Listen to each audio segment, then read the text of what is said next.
வணக்கம், நான் உங்கள் அஸ்ட்ரோ பொற்கொடி. இன்னைக்கு நாம என்ன பார்க்க போறோம் அப்படின்னா, யாருக்கு ஜாதக ரீதியாக காதல் திருமணம் நடக்கும், யாரு இன்டர்காஸ்ட் மேரேஜ் பண்ணிக்குவீங்க, யாருக்கு மாற்று மொழி மதத்தினரோடு திருமணம் நடக்கும் அப்படிங்கிற ஒரு விஷயத்த பார்க்க போறோம். இந்த காதல் திருமணம் அப்படின்னா பாத்தீங்க அப்படின்னா, உங்க லக்னத்திலிருந்து 5ஆம் அதிபதியும் 7ஆம் அதிபதியும் யாருக்கெல்லாம் சம்பந்தப்பட்டிருக்கோ அவங்க எல்லாத்துக்குமே காதல் திருமணம், விருப்பப்பட்டவங்களை திருமணம் செய்யக்கூடிய அமைப்பு அப்படிங்கிறது கண்டிப்பா இருக்கும்.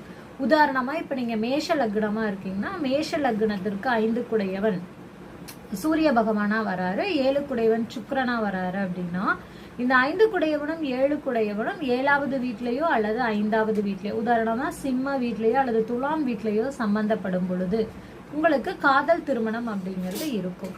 அடுத்தது, திருமணத்தை தரக்கூடிய 7ஆம் பாவ அதிபதி ராகுவோடு சம்பந்தப்பட்டாலும் அல்லது 7ஆம் அதிபதி ராகு நட்சத்திரத்தில் இருந்தாலும் காதல் திருமணம்